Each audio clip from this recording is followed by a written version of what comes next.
Security law that will give it new powers over Hong Kong. And it could see violators jailed for life. Well, the law criminalises secession, subversion and collusion with foreign forces. Critics say it will be used to crack down on pro-democracy protests in the territory. Western governments claim it compromises freedoms and rule of law in Hong Kong.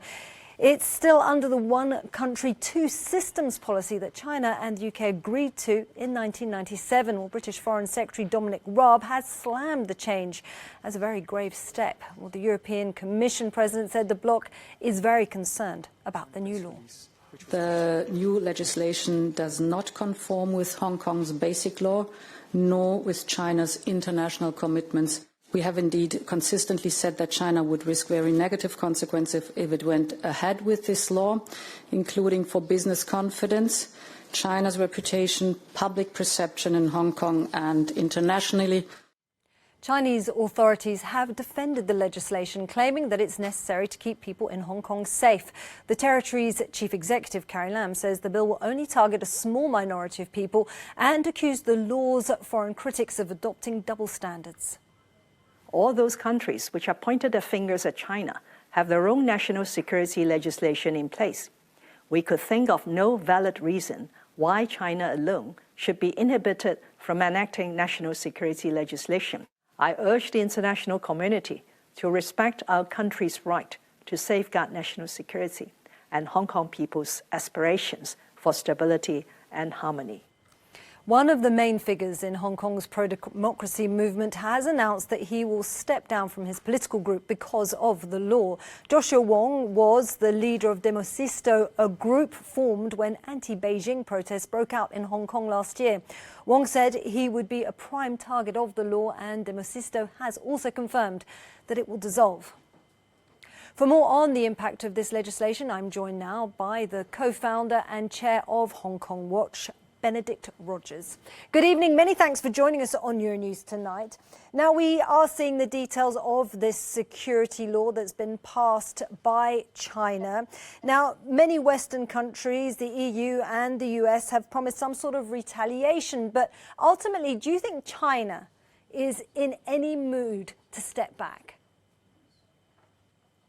Well, clearly, at the moment, no, they're not. I mean, they have been warned ever since they first proposed this law a month ago that there would be consequences.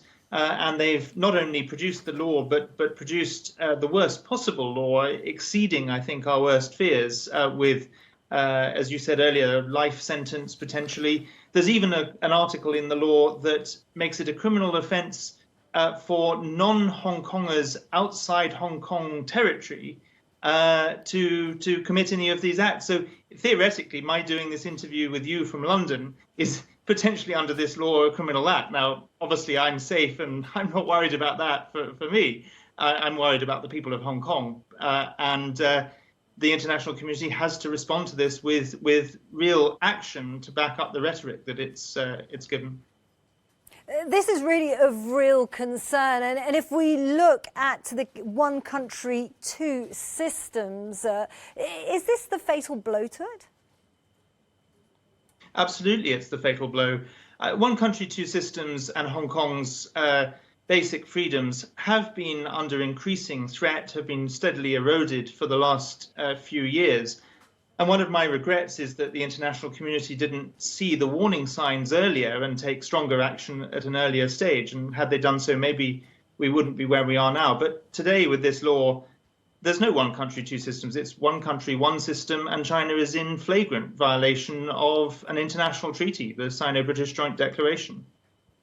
And we're seeing Beijing that is more and more assertive. And I'd just like to come back to something you were just saying a moment ago, that this law, it seems, would allow Beijing to go after Hong Kong opposition activists who aren't actually in Hong Kong. Do you think Beijing would go that far? I think yes and no. I mean, I think they have shown in the past that they're capable of going beyond China's borders. They've kidnapped a number of Chinese activists from places like Thailand and other places. Gui Minhai, who's in jail on a 10-year jail sentence now, was abducted from Thailand.